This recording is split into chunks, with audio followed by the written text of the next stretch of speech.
नमस्कार, मैं डॉक्टर विशाल प्रीतमानी जीव न्यूज़ में आपका स्वागत करता हूँ।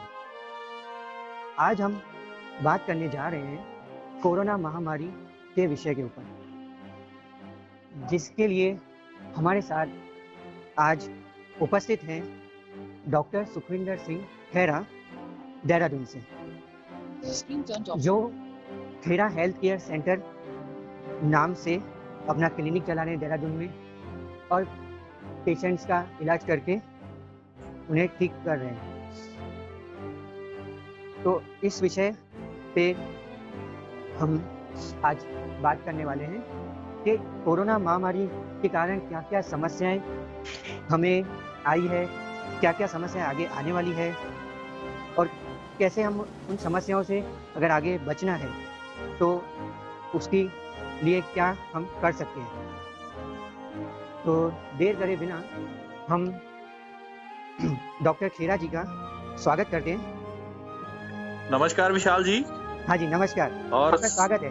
और सभी श्रोतागण जो सुन भी रहे हैं और देख भी रहे हैं जू न्यूज़ को, और बहुत बहुत उनका भी धन्यवाद और उनको भी मेरी तरफ से सत श्री अकाल। तो जी विशाल जी, बहुत अच्छा लगा आपने प्रोग्राम में मुझे टाइम दिया। नहीं, बहुत बहुत धन्यवाद, आप हमारे साथ उपस्थित हैं। पहले तो मेरा ऐसे पर्सनल प्रश्न था आपसे कि भाई आप जिस हिसाब से प्रैक्टिस कर रहे हैं तो कोरोना के कारण आपको क्या-क्या समस्याएं हमें पेशेंट्स देखने में आ रही है या आगे मतलब क्या-क्या आपने मतलब उसमें बदलाव किए हैं अपनी प्रैक्टिस में, ये हमें जानना है सर। विशाल जी, दिक्कतें तो इस महामारी के दौरान बहुत आई हैं। हम लोग थोड़ा सा लेट इसके अंदर हमें जो नींद है हमारी बहुत देर से खुली है, उसमें गवर्नमेंट भी शामिल है, हम लोग भी शामिल हैं। तो जब हमें दिसंबर में ये चीज़ों का पता चल गया था, दिसंबर जाने के 29 में ये चीज़ों का पता चल गया था कि ये बीमारी ऐसी है, इसके ऐसे लक्षण हैं, जहाँ ये ऐसे फैलती है, तो हम लोगों को तब जागना चाहिए था। पर दिसंबर से लेके मुझे लगता है कि मैंने भी बहुत सारे प्रोग्राम ऐसे अटेंड किए जिनमें हम लोग 500 से ज़्यादा लोग इकट्ठे हुए, ऐसे वर्कशॉप अटेंड किए। और हरिद्वार के अंदर भी, जहाँ उत्तराखंड के अंदर काफ़ी जगह पर ऐसी जगह थी जहाँ पर ये फंक्शंस हुए हैं। तो वो कहीं ना कहीं हम लोग बहुत देर से उसके लिए तैयार हुए, तो हमें पहले तैयार होना चाहिए था। लॉकडाउन कर देना एक अच्छा इसका तरीका नहीं था, पर फिर भी क्योंकि हम इंडियन हैं कि इंडियन रूल रेगुलेशन को मानने वाले लोग हैं, तो हम लोग उस चीज़ को फॉलो किया, उन चीज़ों को माना, सब जो गवर्नमेंट ने जो गाइडलाइन दी। पर अगर हम ये छोटी सी बात को ध्यान में रखें कि जिस बीमारी के लक्षण अभी तक हमें पूरी तरह पता नहीं चले, जिस बीमारी की मेडिसिन हमारे पास नहीं है, जिस बीमारी को हम घर में रह के ठीक कर सकते हैं, तो मुझे लगता है कि ज़्यादा ध्यान इस चीज़ के ऊपर देना चाहिए था हम लोगों को। अभी भी दे रहे हैं हम लोग, और हम लोग कोशिश कर रहे हैं कि हमने 1 महीना तक लॉकडाउन के अंदर बंद रखा, अपने सेंटर को भी बंद रखा और सारे कार्यक्रम भी हम लोगों ने बंद रखे। उसके बाद हम लोगों ने इस चीज़ को दोबारा से खोला और दोबारा से वैसे ही चलाया जैसे पहले चल रहा था। पर चेंज इसमें ये हुआ कि नंबर ऑफ पेशेंट्स कम हुए और हमें ध्यान इस चीज़ के ऊपर देना पड़ा कि पेशेंट को अपनी बेडशीट साथ में लाना है, पेशेंट का टेम्परेचर लेना है, पेशेंट का ऑक्सीमीटर से ऑक्सीजन चेक करना है, बहुत सारी ऐसी चीज़ें, सैनिटाइजर का यूज़ करना है, मास्क लगा के पेशेंट आएगा। तो वो सारी चीज़ों को हमें नज़र में रखते हुए एक पेशेंट के ऊपर अगर हमें आधा घंटा टाइम देना पड़ता है, तो आधा घंटा टाइम हमने इसलिए रखा कि उस को प्रॉपर उस जगह को सैनिटाइज कर दिया जाए, अच्छी तरीके से उस जगह को बनाया जाए ताकि दूसरा पेशेंट उस जगह पर आ सके। तो ऐसे करके बहुत सारी चीज़ें हम लोगों को चेंज करनी पड़ी हैं। आने वाले दिनों में डे बाय डे और भी इसमें चेंज कर रहे हैं हम लोग कि कोशिश हमारी ये है कि जहां अपने आप को बचाया जाए वहां पेशेंट को भी बचाया जाए। पर ये ना हो कि हम एक अंदर रह के घरों के अंदर बंद होकर या डिप्रेशन का शिकार हो जाएं या फिर और किसी बीमारियों का शिकार हो जाएं। तो कोशिश करें हम लोग बाहर निकलें, खुली हवा में योगा प्राणायाम करें। बहुत सारी चीज़ें ऐसी हैं जिनसे हम लोग बच सकते हैं इससे। तो ऐसे बहुत सारी चीज़ हमें अपने ट्रीटमेंट में करनी पड़ी है। जैसे कोरोना महामारी के कारण जैसे आप कह रहे हैं कि नंबर ऑफ पेशेंट्स कम हो गए, पर बीमारियां तो सेम टू सेम है और पेशेंट सफ़र भी कर ही रहे हैं। तो क्या वो डर के कारण क्लिनिक पे नहीं आ रहे? तो ऐसा नहीं है भाई नुकसान है कोरोना के कारण, बाकी सब बीमारियों पे के कारण पेशेंट सफ़र कर रहे हैं, ये नुकसान तो नहीं है कि एज यूजुअल नॉर्मल है? विशाल जी, कारण ये हुआ है कि जहाँ हमें हम लोग घरों के अंदर बंद हो गए। अब बहुत सारे लोग जो है सरकारी सर्विस करते हैं, बहुत सारे लोग जो है प्राइवेट सर्विस करते हैं। अब क्या हुआ है कि प्राइवेट संस्था, बहुत सारी ऐसी संस्थाएं होती हैं जिनका रोजमर्रा का कमाई का साधन होता है कि लोग काम करेंगे, पैसा आएगा तो तभी उनकी मंथली पे बनेगी। किसी के पास भी इतना पैसा नहीं होता कि वो बैठा, उसको वो मेंबर घर में बैठा है और कंपनी उसको पे करती रहे, और कंपनी को भी इनकम होगी तो तभी वो पे कर पाएगी। हाँ, गवर्नमेंट की पॉलिसीज ऐसी हैं कि उनके लोग जो हैं फ्री में भी बैठे रहें तो तभी गवर्नमेंट पे करेगी उनको। तो ये पॉलिसी अगर प्राइवेट सेक्टर में लागू नहीं होती, उसके कारण नंबर ऑफ पेशेंट की आपने बात की है, तो कहीं ना कहीं एक तो आर्थिक तौर पर हम कमजोर हुए हैं, क्योंकि अगर हमें इलाज कराना है तो उसके लिए पैसे की जरूरत है, तो आर्थिक तौर पर हम कमजोर हुए हैं। दूसरी तरफ हम लोग फिजिकल तौर पर भी कमजोर हुए हैं। उसका कारण ये है कि हम घरों के अंदर बंद हैं, और घरों के अंदर बंद रहने के कारण भी कहीं ना कहीं हम मेंटल स्ट्रेस का शिकार है। जी, जी। तो वो एक कारण बना है कि नंबर ऑफ पेशेंट कम होने। नंबर ऑफ पेशेंट्स कम इस कारण मैं कह रहा हूँ कि नंबर ऑफ पेशेंट्स तो बाहर बहुत ज्यादा है, पर हमारे पास उतनी जगह नहीं है जहां हम उतना काम नहीं कर सकते, क्योंकि हमें जो 30 मिनट एक पेशेंट को देना है, 30 मिनट के लिए उस दूसरे पेशेंट के लिए तैयारी भी करनी है। तो वो जो 30 मिनट दूसरे पेशेंट के लिए देने थे, हमने वो हमारी तैयारी में निकल जाते हैं कि हमें प्रॉपर सैनिटाइज करना है, प्रॉपर अच्छे तरीके से उसको दोबारा तैयार करना है दूसरे पेशेंट के लिए। ठीक सर। ये कोरोना, मेरा अगला प्रश्न था कि जी। कोरोना महामारी के कारण हमें क्या फायदे और नुकसान हो चुके हैं या आगे होंगे, और किससे कैसे हम उन चीज़ों पे ध्यान दे सकते हैं? विशाल जी, जहां तक मेरा सोचना है, जहां मैं अपने काम के अनुभव के दौरान ये चीजें महसूस कर पाया हूं कि आर्थिक तौर पर हम बहुत कमजोर हुए हैं, और फिजिकल जी, तौर पर भी हम लोग बहुत कमजोर हुए हैं, और मानसिक तौर पर भी हम बहुत कमजोर हुए हैं। जब हम आर्थिक तौर पर मानसिक और फिजिकल तौर पर कमजोर होते हैं, तो आर्थिक क्षति हमें होती है, क्योंकि जब हमारा शरीर फिट नहीं होगा तो हम काम नहीं कर पाएंगे, जब हम काम नहीं कर पाएंगे तो हम पैसा नहीं कमा पाएंगे। तो कहीं ना कहीं जो है कि हम लोगों को नुकसान भी हुआ है, बहुत सारी जानें भी गई हैं इस बीमारी से, पर इसका ये नहीं हम लोगों को अभी तक क्लियर हुआ कि हम लोगों को करना क्या है। कि हम लोगों को 1 महीना घर में बंद रखा, फिर उसके बाद बंद रखा, फिर हमने टाइम टू टाइम कर्फ्यू का पालन किया, टाइम टू टाइम वो सब चीजें की हमने, पर फिर भी अगर बीमारी का इलाज घर में ही है, बीमारी का इलाज बाहर नहीं है, हम घर में ही रखना है पेशेंट को, तो फिर हम लोग थोड़ा तैयार होना चाहिए था इसके लिए ना। तो हम लोगों को अभी जो है कि बेनिफिट अगर बात करें, नुकसान बहुत ज्यादा हुए हैं, हर तरफ से नुकसान हुआ है। उसमें हर वर्ग का मेंबर आता है, वो उसमें अडल्ट भी आ जाते हैं, बुजुर्ग लोग भी आ जाते हैं, बच्चे भी आ जाते हैं, क्योंकि बच्चों का बहुत सारा जो बाहर का है, जो बचपन है, वो बचपन कहीं गुम हो गया, क्योंकि जो स्कूल में जाके हम लोग पढ़ते हैं, जहाँ स्कूल बच्चों के साथ, जहाँ फ्रेंड सर्कल के साथ, वो सब कुछ चीजें ना अभी 5-6 महीनों में हमारी खराब हो चुकी हैं बहुत बुरी तरीके से। हालांकि बेनिफिट हमें ये हुए हैं कि हम लोग सक्षम हो गए हैं कंप्यूटर के अंदर, इंटरनेट के अंदर, क्योंकि नर्सरी में पढ़ने वाला बच्चा या केजी में पढ़ने वाला बच्चा जिसको पता नहीं था ऑनलाइन क्लासेस क्या होती है, कंप्यूटर से कैसे ली जाती हैं, तो वो भी कहीं ना कहीं पेरेंट्स ने साथ बैठ के ऑनलाइन क्लासेस ली भी है और टीचर्स ने दी भी है।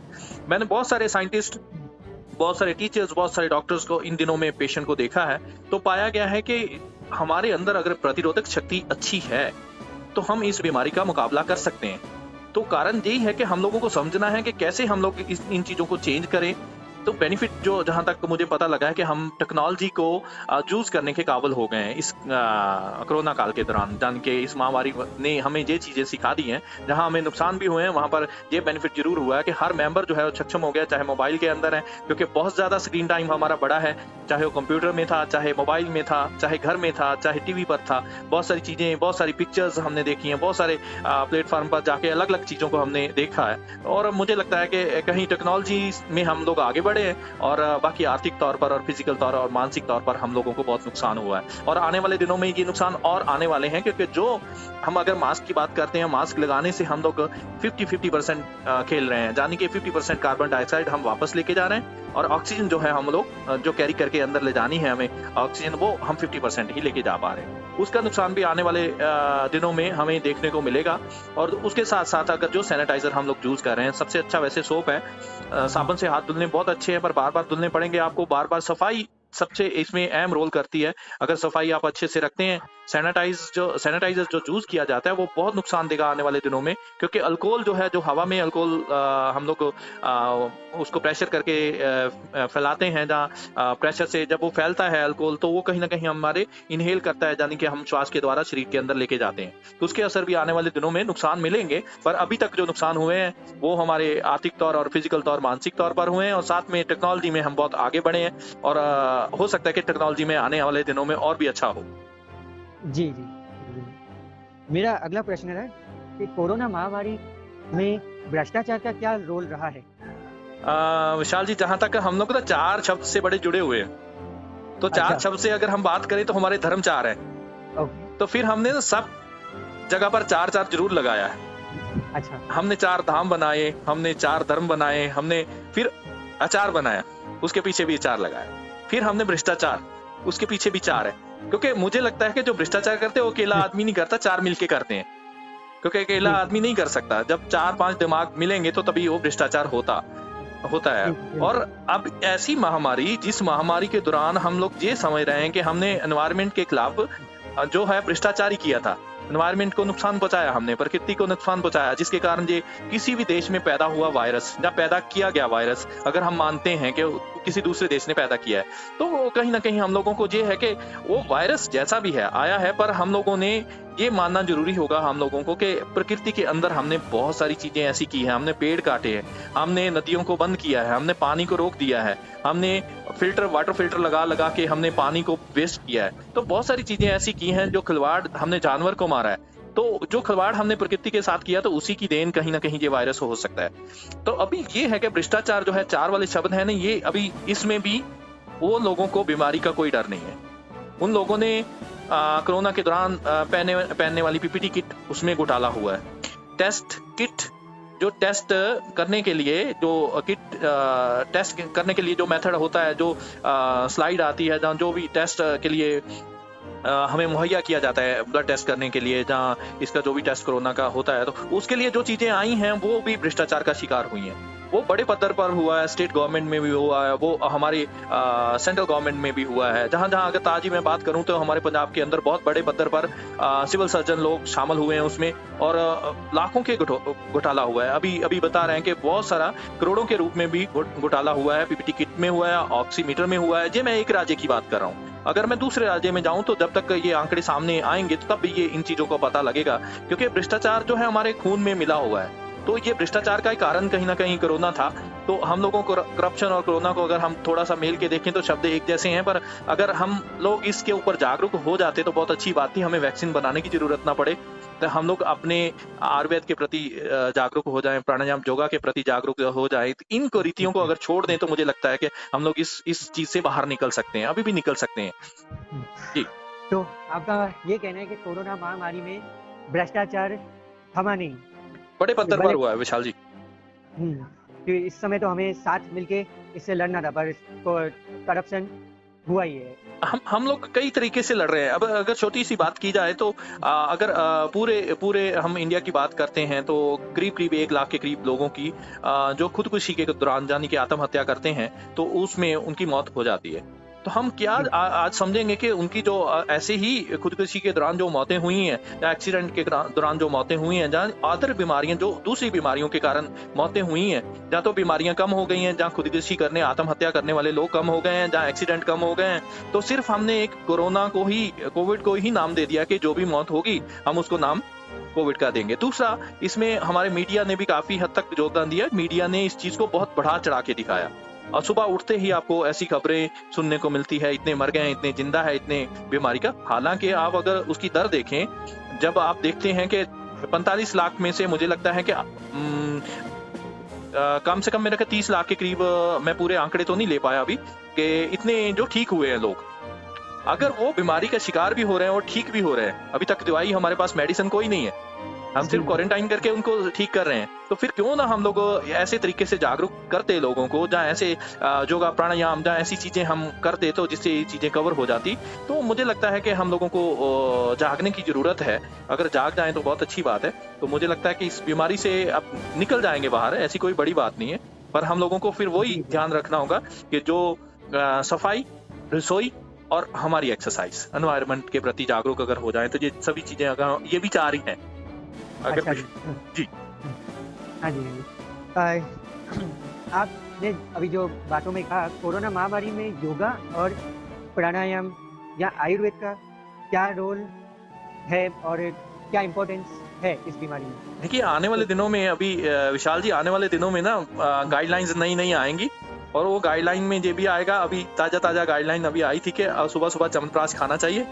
तो ये तो पहले से था हमारे पास, जी, जी। तो पहले से क्यों नहीं बोला हमने कि च्यवनप्राश खाना चाहिए? ठीक है, ग्लोए, हाँ, ठीक है, दालचीनी, लहसुन, लौंग, जी, जी। ठीक है, कड़ी पत्ता। अगर हम इसके लिए रसोई अपनी चेंज कर दें, विशाल जी, सबसे बड़ी बात होती है कि चीजें आपके पास हैं, अच्छा जी। ठीक है, चीजें आपके पास हैं, आपको बनानी नहीं आती तो आप खाएंगे कैसे ना?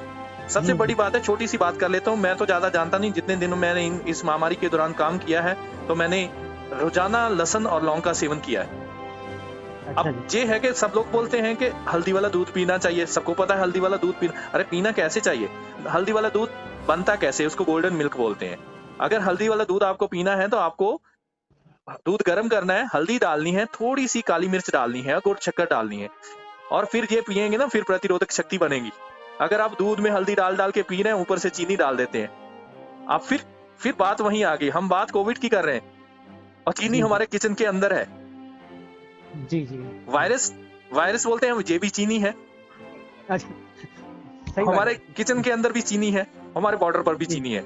तो हमें लड़ना बहुत जगह पर, सबसे पहले किचन के अंदर लड़ लेते हैं, ताकतवर बनना है तो हम गुड़ शक्कर का इस्तेमाल करें, और वो व्यापार जो बंद हो चुके हैं, वो रोजगार जो बंद हो चुके हैं, उनको फिर से जीवित करें, तो मुझे लगता है ये बीमारियां आएंगी नहीं। तो जी, हम जी। चीनी एक मीठा नहीं खा रहे हैं, हम मीठे के साथ 28 प्रकार के 28 किस्म के केमिकल भी साथ में सेवन कर रहे हैं। तो अगर आप उस दूध में आप चीनी डाल देते हैं तो फिर वो चीनी अंदर मिक्स होकर बर्बाद करना ही है, जैसे कोविड कर रहा है। तो हम लोगों को जागना इसलिए है कि उस चीज को लिया कैसे जाना चाहिए। तो दूध के अंदर अगर आपको हल्दी लेना है तो दूध के अंदर हल्दी लेना है, थोड़ी सी काली मिर्च डालना है, और उसके साथ साथ में आप गुड़ शक्कर डालना है, यानी कि गुड़ का बूरा डालना है।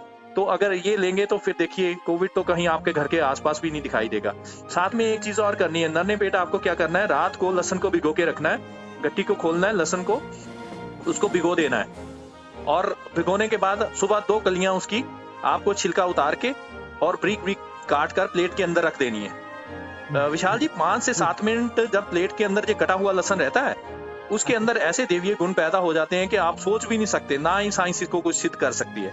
पर आपको क्या करना है, ये 2 कटी हुई, अगर एक मेंबर के लिए 2 कलियां हैं, अगर 2 मेंबर हैं तो अलग अलग जगह 2 कलियां काट के ब्रीक ब्रीक रख ले। उसके बाद उसको क्या करना है, आपको गुनगुने पानी के साथ खाना नहीं है, निगलना है। ओके। जैसे आप टैबलेट खाते हैं ना, उसको पेट में लेके जाना है। तो अगर आप खाएंगे तो फिर आपके गले में खराश होगी, आपके जीभ पर कड़वापन होगा, तो उससे और दिक्कत होगी, तो उसको आप पानी के साथ निगल लीजिए। निता प्रति आप इसको करिएगा। अगर आपको करते हुए 10 दिन हो गए, आपके पास में से या दूसरे लोग कहते हैं कि लहसुन की स्मेल आ रही है, आपके पास में से स्मेल आ रही है, तो आप इसको बंद कर दीजिए खाना, क्योंकि लहसुन का कंटेंट आपकी बॉडी के अंदर पूरा हो चुका है। 15-20 दिन के बाद फिर दोबारा से शुरू कर लीजिए। सेम एक तरीका और है लौंग को खाने का। लौंग को क्या करना है, साबुत, आप 4 मेंबर घर में हैं, चाय बनानी है, आप चाय तैयार करिए, 4 लौंग साबुत उसमें डाल दीजिए। आपने चाय छन्नी की, चारों लौंग निकाल के रख लेना है, और चाय पीनी है, चाय पीने के बाद चारों लौंग जो है एक एक मेंबर अपने मुंह में डाल लेना है, और उसको चबाना नहीं है, मुंह में घुमाते रहना है। वो 3 से 4 घंटे का टाइम लगेगा, और उससे जो सलाइवा और लौंग का जो छिलका मिलके पेट के अंदर जाएगा, वो कैसी मेडिसिन बन जाएगा कि साइंस ना तो इसको सिद्ध कर सकती है, पर कोविड आपके आसपास नजर नहीं आएगा। ये 2-3 तरीके ऐसे हैं, अगर हम रसोई के अंदर हम लोग चेंज कर लें तो मुझे लगता है कि आप कोविड से आराम से बच सकते हैं। दूसरी बात, आपने योगा प्राणायाम का जिक्र किया, सबसे पहले आता है कि खान पान बाद में, उससे पहले आपको योगा प्राणायाम के ऊपर ध्यान देना है। कोविड वायरस जो है कहाँ असर करता है, हमारे रेस्पिरेटरी ट्रैक पर। तो हम लोग क्यों ना ध्यान दें कि हम उसी चीज को इम्प्रूव कर ले। हम प्राणायाम करें, ब्रीदिंग एक्सरसाइज करें, और एक्सरसाइज करें कम से कम 30 से 40 मिनट डेली निकालें आपके लिए। तो फिर कैसे कोरोना आता है, अगर ऐसा कोई मेंबर अगर ये सब चीजें करता है, तो मुझे लगता है कि वो कोविड का शिकार नहीं होगा। वो बोलेगा कि देखो यही सब करो, तो मुझे लगता है कि इन दोनों चीजें करने से हम लोग आराम से बच सकते हैं। जी, जी। हाँ, बहुत आपने काफ़ी अच्छे-अच्छे आयुर्वेद के उपाय और योगा प्राणायाम के उपाय भी दिए। ये हमारी जनता को अवश्य काम आएँगे। आगे मेरा एक प्रश्न था कि ये कोरोना महामारी के कारण हमने क्या चैलेंजेस आए हैं या अभी आगे आने वाले हैं? तो उसके ऊपर आप थोड़ा अपना विचार पेश कीजिए। विशाल जी, आए तो बहुत सारे हैं, क्योंकि हम लोग घरों के अंदर बंद हो गए हैं, हमारे संपर्क जो हैं, एक फिजिकल संपर्क जो टूट गए हैं। मैं विशाल जी एक बात छोटी सी करता हूँ कि अगर इस महामारी के दौरान सबसे पहला था कि गवर्नमेंट का ऑर्डर था फिजिकल डिस्टेंस। हाँ जी, हाँ जी। अगर फिजिकल सोशल डिस्टेंस, हाँ सोशल डिस्टेंस बोलो, इसको फिजिकल डिस्टेंस बोलो, सोशल डिस्टेंस मैं इसलिए यूज नहीं कर रहा हूँ कि मैं फिजिकल डिस्टेंस की बात कर रहा हूँ कि एक आदमी से दूर रहेगा तो कुछ नहीं होगा। यानी कि अगर इन दिनों में भी बच्चे पैदा हुए आने वाले, आप अगर कोविड जब शुरू हुआ है तो आप फिजिकल डिस्टेंस कैसे कह सकते हैं कि हम फिजिकल डिस्टेंस रख पाए? मैं इसमें बात कर रहा हूँ ऐड पति पत्नी की, यानी कि फिजिकल डिस्टेंस सबके लिए जरूरी है, परिवार के लिए भी जरूरी है, बाहर के लोगों के लिए भी जरूरी है। हाँ जी, बहुत हाँ जी। बहुत सारी ऐसी समस्याएं हम लोगों को आई हैं जिसके कारण हम लोग कई कई लोग ऐसे हैं कि उस चीज का शिकार हुए हैं कि किसी ने बाहर थूक दिया तो लगा कि ये कोविड का पेशेंट है, किसी ने खांसी कर दी, लाइन में लगे हुए तो पूरी लाइन खाली हो गई। तो बहुत सारी चीजें ऐसी हैं जो हमें इसको, जहां पर इसने हमें व्यापार में, रोजगार में, नौकरियों में, सब जगह पर क्षति पहुंचाई है। ऐसी कोई चीज नहीं है जहां पर हम लोगों ने इसका नुकसान नहीं झेला। पर यही है कि हम लोगों को आने वाले दिनों में भी ये तो आ चुकी हैं चीजें, बहुत सारे व्यापार बंद हुए हैं, बहुत सारे व्यापार नए भी शुरू हुए हैं। नया व्यापार इसमें जुड़ा था तो वो सबसे अच्छा व्यापार था टेक्नोलॉजी का, मास्क का, सैनिटाइजर का। तो ये व्यापार, इनके अंदर भी बहुत सारा भ्रष्टाचार हुआ है, बहुत सारी नकली चीजें, बहुत सारी चीजें ऐसी भेजी गई है कि एक विशाल जी और जानकारी आपको दूं मैं कि जो मास्क हम लोग पहनते हैं, हाँ जी। इसके जो होल होता है, जो कपड़े का अंदर होल होता है, कोई भी मास्क आप 3 लेयर वाला पहन लें, कोई भी, आप N95 की बात कर रहा हूँ, अब N90K भी ऐसा कुछ मास्क है, तो इसके अंदर जो होल है, अगर हम डायमीटर देखें, कोरोना वायरस का डायमीटर में भी 50 से ऊपर है। उसको माइक्रो हम लोग नैनोमीटर के अकॉर्डिंग गिनते हैं। अगर वो बात करें तो उसका साइज जो है वो 50-60 के करीब है कोरोना वायरस का। जो कपड़े का होल है वो है हमारा 155 के करीब नैनोमीटर, हम उसको अगर देखते हैं तो हम क्या कहते हैं कि मास्क पहनने से वायरस जो है अंदर इंटर नहीं करेगा, वायरस अंदर से बाहर भी आएगा, जिसने मास्क पहन रखा है वायरस अंदर भी जाएगा। तो ये तो सिर्फ हमने ना एक महामारी को एक वो शक्ल दिखाने के लिए हम लोगों ने पहन लिया। तो मुझे लगता है कि गवर्नमेंट की गाइडलाइन थी, इसलिए हम लोग इसका पालन कर रहे हैं। तो कहीं ना कहीं इसके अंदर बहुत बड़ा भ्रष्टाचार हुआ है। आने वाले दिनों में बहुत सारे लोग श्वास की बीमारियों से तंग होंगे। बहुत सारे लोग जो आज अल्कोहल जो हम हवा में फैला रहे हैं, पूरे कॉलोनी को सैनिटाइज कर रहे हैं, वो अल्कोहल तो कर रहे हैं ना, अल्कोहल से और बहुत सारे केमिकल से कर रहे हैं, तो वो हवा में फैल रहे हैं, वही जहरीली हवा हम लोग इनहेल कर रहे हैं। तो उसके कारण आने वाले दिनों में नई बीमारियां पैदा होकर हमारे सामने आएंगी। और एक और चीज है कि कोरोना वायरस हमारे पास पहले ही 3-4 प्रकार के थे, ये एक नया आया। ये अगर हम बात करें तो जो सार्स वायरस था उसको हम एक गाड़ी का रूप दे दें कि एक ट्रक का रूप दे दें, तो कोरोना वायरस अगर है तो उसके बोनेट पर बैठा हुआ वायरस है। तो इसको ऐसे समझ सकते हैं कि हमारा जो एक वायरस सार्स करके आया था वो ज्यादा घातक था, कोरोना उसके ऊपर ही बैठ के सवार होके आया, जो हमारे रेस्पिरेटरी ट्रैक को नुकसान पहुंचाता है, जिससे आगे आगे बीमारियां बढ़ती हैं। तो अभी तक जो पाया गया है कि 55 से ऊपर वाले जो लोग हैं या बीमारियों से जो ग्रस्त लोग हैं, उनको ज्यादा इसने अपनी चपेट में लिया है। तो आने वाले दिनों में भी अभी ये जैसा है कि अगर हम लोग जो गवर्नमेंट की गाइडलाइंस हैं उनको नहीं फॉलो करते तो फिर मुझे लगता है कि ये चीजें बढ़ेंगी। तो हम लोगों को अपने हेल्थ सेंटर्स हैं, हॉस्पिटल्स हैं, उनके अंदर इन चीजों का बहुत जरूरी ध्यान देना होगा। जो पुलिस के लोग हैं जो काम कर रहे हैं इसके ऊपर, जो सफाई कर्मचारी हैं, उनको बहुत अच्छे से ध्यान देना होगा कि इस चीज को आगे ट्रैवल ना करने दें। तो अपनी जहां पर अपना ध्यान रखें वहीं दूसरों का भी ध्यान रखें। तो आने वाले दिनों में और हमारे सामने बहुत सारी समस्या आने वाली हैं। जी, जी। बहुत आपने काफ़ी अच्छा विस्तार से हमें कोरोना महामारी के कारण क्या-क्या तकलीफ़ें हुई हैं या आगे होने वाली है और क्या-क्या प्रॉब्लम्स हम फेस कर रहे हैं, कैसे हम उससे बच सकते हैं, इसके ऊपर काफ़ी आपने अच्छा विस्तार से हमें समझाया है। आखिरी में मैं एक सवाल आपसे करना चाहूँगा कि कोरोना ये महामारी में अब आपका क्या मैसेज है पूरी जनता को? विशाल जी, मेरा तो यही मानना है कि आप अपने प्रतिरोधक शक्ति, पहले आप अपने परिवार के प्रति जागरूक हो जाएं और परिवार को अच्छे तरीके से आप एक टीम लीडर बन के डेली एक्सरसाइज, योगा करवाएं, फिर खान पान पर ध्यान दें। अगर आप फिर वही चाइनीज के आइटम पर भागने की कोशिश करेंगे या फास्ट फूड खाएंगे तो फिर तो हम लोग कह नहीं सकते कि इन्हीं चीजों में फंसेंगे।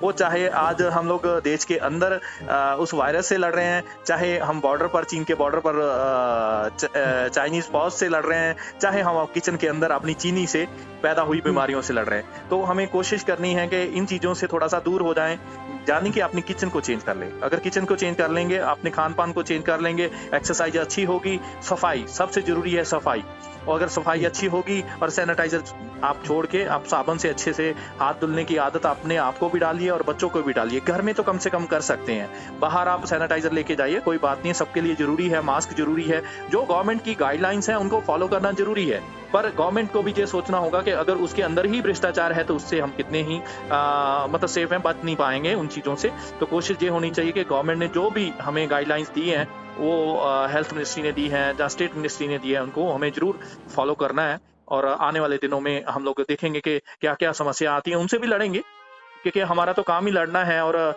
हिंदुस्तानी लोग ऐसे हैं कि वो समस्याओं से लड़ते रहते हैं, इसीलिए ताकतवर है। जी, जी, बिल्कुल, बिल्कुल। तो इन शॉर्ट आपका ये कहना है कि भाई चीनी समस्या दे रहा है, बाहर भी, बॉर्डर पे भी और अंदर भी। जी। तो इससे हमें बचना है। किचन से भी बचना है, बाहर से भी बचना है। तो जी, विशाल जी, बहुत अच्छा लगा, आपने मुझे जी, जी। बात रखने का मौका दिया। तो मुझे एक और अच्छी बात है कि हाँ जी, जो हाँ जी, न्यूज़ बताइए। जो सब लोग इसको सुनते हैं और देखते हैं, बहुत जी, अच्छा लगता है कि अच्छी जानकारियाँ जो हैं वो लेके आते हैं आप लोग। तो बहुत-बहुत आपका भी धन्यवाद। जी, जी। हमारा ये सौभाग्य है कि आप हमारे साथ आज जुड़े और हमारे पे मतलब हमारा ज्ञान भी बढ़ाया और साथ-साथ में जनता को भी अवेयर किया और जनता को भी ज्ञान मिला। जी, तो जी। आपका बहुत-बहुत शुक्रिया। बहुत हमारे बहुत पास विशाल आज जी और गुजरात वाले सभी लोगों का बहुत बहुत धन्यवाद, क्योंकि आज मुझे गुजरात के लोगों ने, गुजरात के साथ मेरा बड़ा जुड़ाव रहा है। कहीं वो चाहे अर्थक्वेक है, चाहे मेरी स्टडी है, चाहे उसके बाद गुजरातियों से मेरा काफ़ी प्रेम रहा है। तो बहुत बहुत गुजरात के मेंबर्स का भी, अभी आप अहमदाबाद से मेरी आवाज़ को लेके आए हैं, तो मैं देहरादून से आपसे बात कर रहा हूँ। तो बहुत अच्छा लगता है कि इतनी दूर दूर से यही एक कोविड का साधन बना है हमारे पास ना, कि जो टेक्नोलॉजी ने दे दिया कि आप कैसे ना कैसे ये कर सकते हैं। बहुत बहुत धन्यवाद विशाल जी, आपका भी और जी न्यूज़ का भी। हाँ जी, आपका भी बहुत-बहुत धन्यवाद और इसी तरह से हम आगे भी आप हमारे साथ जुड़ते रहेंगे। ठीक है, धन्यवाद। धन्यवाद जी।